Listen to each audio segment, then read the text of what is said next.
السلام عليكم ورحمة الله وبركاته. طلابي أعزائي حبايبي طلاب بريب 3 عاملين إيه؟ إن شاء الله هنكمل مع بعض في ليسون 2 بعنوان جرافيك ريبريزنتيشن. طيب دلوقتي أنا بقول لك ليه إحنا كفيزيكس بنبدأ إن إحنا نستخدم الريليشنز والتيبل والجرافس. ليه لما أنت تيجي لي الجراف عامل لي جراف كده تمام، ولاك حاطط لي فيه نقطة كبيرة قوي، راسم لي الجراف كده وعامل لي نقطة كبيرة كده ونقطة كبيرة كده ومش عارف توصل النقط، قوم جاي قاطع لك الورقة وتيجي بقى تعيط لي معلش يا مستر وكل الكلام اللي بنسمعه كل مره. ليه بالنسبه لنا احنا بنستخدم الجرافس والريليشنز وبنستخدم التيبلز؟ ليه بنستخدم كل ده؟ قال لك عشان ثلاث حاجات. اول حاجه predict the relations between certain physical quantities. انا دلوقتي خلاص، انا دلوقتي لو انا معايا مثلا جراف بتكلم فيه، انا عارف ان السبيد بتاعتي ريجولار، فانا عارف ان والله مثلا لو احنا هنا قلنا بين الدي والتي، احنا قلنا مثلا هنا 10 20 وهنا 1 2، انا خلاص انا عارف ان انا لما هكون 1 سكند هكون خدت 10 متر، 2 سكند هكون خدت 20 متر، فانا خلاص كده انا طبيعي لو سالتك عند 9 سكند هكون خدت قد ايه تقول لي 90 متر. فانا هنا بعمل ايه؟ بريدكشن. طيب بعمل ايه؟ understand practical results. انا دلوقتي خلاص رسمت الجراف او معايا التيبل او معايا ايا كان من الماثيماتيكال ريليشن، انا هنا هبدا افهم الريزلتس اللي طلعت لي. خلاص انت رسمت لي جراف دلوقتي، جراف طالع لي كده، ده ايه بقى؟ ده قبض ده ايه؟ خلاص انا ببدا افهم الريليشنز اللي انا عايز اعملها. طيب بعد كده بعمل ديسكرايب للفيزيكال فينومينا، بمعنى دلوقتي شفت الجراف ده فعرفت ان هو ريجولار سبيد، خلاص انا كده عملت له ديسكرايب. طيب والله لقيت جراف عامل لي كده، خلاص عرفت ان هي انفيرسلي، فانا كده بقيت بعمل ايه؟ بعمل ديسكرايبنج لمين؟ للفيزيكال فينومينا، فاعرف ان دي irregular على طول. طيب هي هنا كان في كار اهي اتحركت قد ايه؟ والله هنا على المسطره اول مره دي كلها، دي الديستانس كلها على بعضها تمام، وصلت لحد كام؟ 0.4 هنا بالمتر، وخلي بالك ان هنا المسطره بالسنتيمتر، فهنا وصلت لحد هنا، خدتها في قد ايه؟ في 5 سكند. طيب انا كده هجيبها ازاي؟ هجيب ال V equal D over T، خلاص بقت بالنسبه لي 0.08. طيب تاني مره وصلت لحد الكام؟ 6 اللي هي هنا اللي هي 0.6 تمام، خدتها في قد ايه؟ في 7.5. طيب هجيب بعد كده ال V equal D over T، يطلع لي نفس الرقم ده. وصلت لحد هنا، الحمد لله على السلامه، وصلتها في قد ايه؟ في 10 سكند. طيب يبقى كده هنا هجيب برضو ال V equal D over T، الدي اهي والتي اهي، هعمل اوفر هيطلع لي مين؟ السبيد. طيب الحمد لله وصلت بالسلامه لحد المتر، فانا كده بالنسبه لي كام؟ ادي الدي وادي التي، هجيب ال V equal D over T، يعني في جميع الحالات انا هعمل هنا مين؟ ديفايد، هيطلع لي مين؟ السبيد. اللي لاحظناه هنا السبيد 1 هي السبيد 2 هي السبيد 3 هي السبيد 4، فمعنى كده ايه؟ ان انا بتحرك ريجولار سبيد تمام. طيب ريجولار سبيد بمثلها بتو جرافس. اول جراف لو انا بين الديستانس والتايم فبيطلع خط كده ماله ريجولار، بمعنى لو انا جيت هنا هجيب ايه هنا في الجزء ده؟ الدي بالنسبه لي بكام؟ 0.5، التي بالنسبه لي بكام؟ 5. لو انا جبت ديفايد هنا يطلع الرقم ده. طيب لو انا وقفت هنا 1 هنزل نزلت هنا، هو المفروض هنا هو في النص بالظبط تمام. طيب هيطلع لي برضو نفس الرقم. جيت هنا 0.8 عملت ديفايد لل 10 هيطلع لي بكام؟ 0.008. فكده بالنسبه لي ده الجراف الاول. يبقى انا كده بالنسبه لي لو قال لي بين الدي والتي ورسمها لي كده فده يونيفورم سبيد اللي هي الريجولار على طول. طيب ليها رسمه ثانيه ونخلي بالنا، لو قال لي هنا سبيد وهنا تايم، خلي بالنا ونركز كويس قوي قوي قوي قوي. هنا انا هنا السبيد، والله السبيد بتاعتي لما كنت 5 سكند كانت كام؟ كانت 0.00 0.08. هنا 7.5 كانت كام؟ 0.08. نفس الحاله 10 كانت 0.08. بعد كده هنا 12.5 بقت كام؟ 0.08. فمعنى كده ان دي برضو ريجولار سبيد، ان انا مهما هفضل ماشي فبالنسبه لي هكون ماله ذا سيم سبيد. تمام، يبقى هاي كده بالنسبه لي ثاني جراف في والتي هيبقى ماشي كده، الاثنين مالهم ريجولار سبيد. تمام. طيب مش فاهم يا مستر، عيد تاني، ارجع بقى بالفيديو دقيقه هتفهم تاني. طيب نكمل. نيجي هنا واللي problem the opposite graph represent the motion of an body mention the kind of speed. خلاص كده ده على طول مين؟ regular speed. طيب هي ليه regular speed؟ because مالها it cover equal distance at equal periods of time. تمام. طيب انا عايز احسب السبيد اوف ذا بادي، هي كده كده ريجولار، هاخد اي بوينت تعجبني. خدت والله البوينت دي، تبقى هنقول مين؟ الفي ايكوال الدي اوفر التي. الدي بكام؟ 100، التي بكام؟ 5 ايكوال 20 متر بير سكند.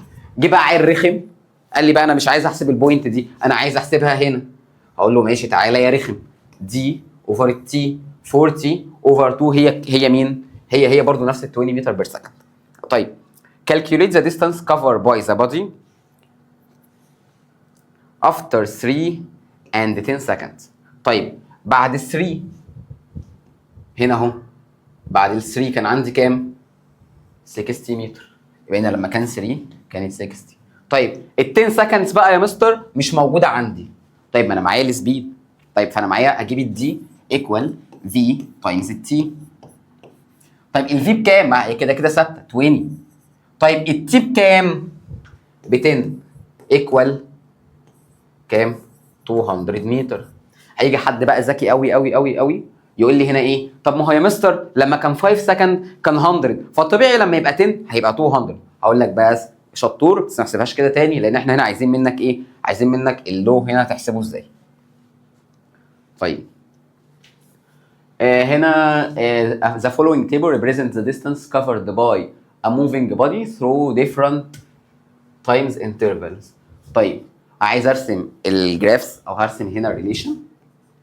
ابدا كده بين الدي والتي، هعمل كده خلي بالك انت بترسم بمسطره وانا برسم بايدي، وي ارنت ذا سيم يعني. طيب هنا الدي ولازم اكتب هنا متر، وادي هنا التي ولازم اكتب هنا سكند. طيب خلي بالك خلي بالك خلي بالك، مهم جدا جدا جدا جدا جدا ان لازم تكون هنا على الجراف الارقام انت يعني بتطلع بنفس المقدار. بمعنى هنا الديستانس انا همشي كام؟ 5 5، فدي هنا هاجي هنا 5، انا كده بمشي 5 كل قد ايه؟ بسيب واحده تبقى هنا 10،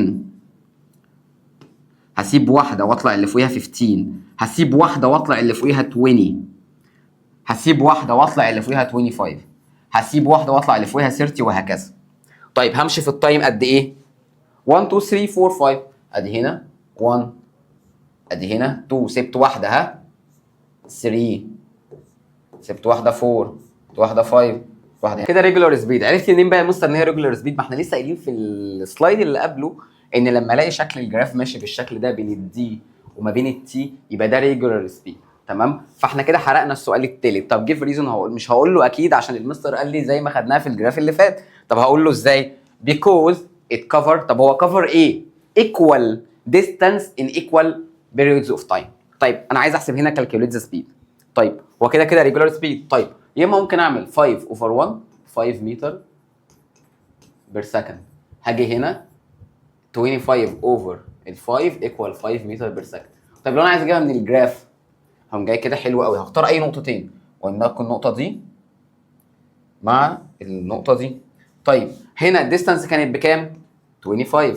طيب هنا الديستانس كانت بكام؟ ب 10، يبقى 25 ماينس 10. طيب التايم هنا كان بكام؟ 5 ماينس التايم هنا كان بكام؟ 2. تمام، فدي 15 اوفر 3 هي مين؟ 5 متر بير سكند. تمام. طيب the opposite graph represent a bike motion through 5 hours. فدي هنا الجراف بالنسبه لي دي الديستانس وادي معايا التايم. طيب انا هنا عايز احسب ايه؟ calculate the average speed during the bike trip. طيب بعد كده هنا بيقول لي what is the period which bike stop. تمام، نشوف بقى اول حاجه عايز احسب الافريج سبيد. طيب هي الافريج سبيد عباره عن ايه؟ توتال ديستانس اوفر توتال تايم. طب التوتال ديستانس بالنسبه لك كام؟ 50. التوتال تايم بالنسبه لك كام؟ ب 5.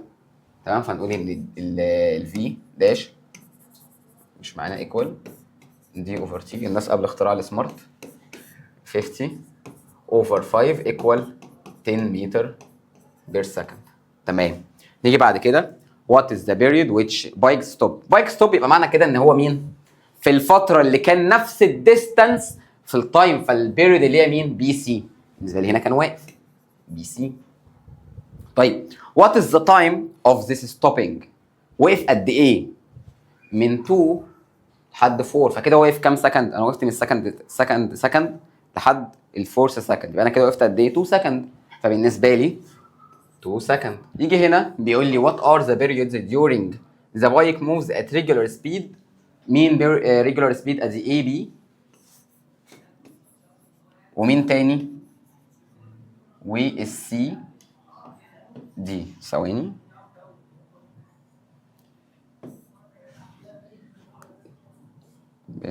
سي دي. طيب which the greatest period. طيب ادي هنا هبدا اعمل ايه؟ A B. طيب انا هنا بدات من كام؟ هبدا احسب هنا بقى، هجيب دي لوحدها 20 minus 0 over 2 minus 0 equal 10 متر بير سكند. طيب نيجي عند السي دي هنجيبها ازاي؟ اهو ادي هنا كام؟ 50 minus كام؟ 20 over كام؟ هنا 5 minus كام؟ 4 هنا equal كام؟ 30.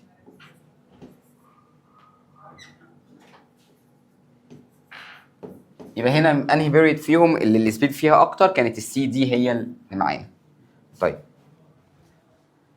هنا بعد كده بقى هنتكلم the relation between distance time، الجراف بتاعها for an object moves at non-uniform speed is present as curved line passing by the origin point. اهو ده بالنسبه لي اهو بين الديستانس والتايم، طول ما هو مش اي شكل تاني غير الشكل ده بين الدي والتي فهو irregular. رسمه لك كده، ده بالنسبه لي مين؟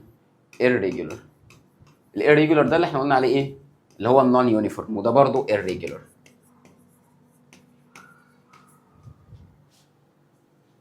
تمام. وبكده تكون الحصه بتاعتنا خلصت، واتمنى ان انتوا تكونوا استفدتوا، ونستنى مع بعض فيديوهات جايه كتيره. مع السلامه.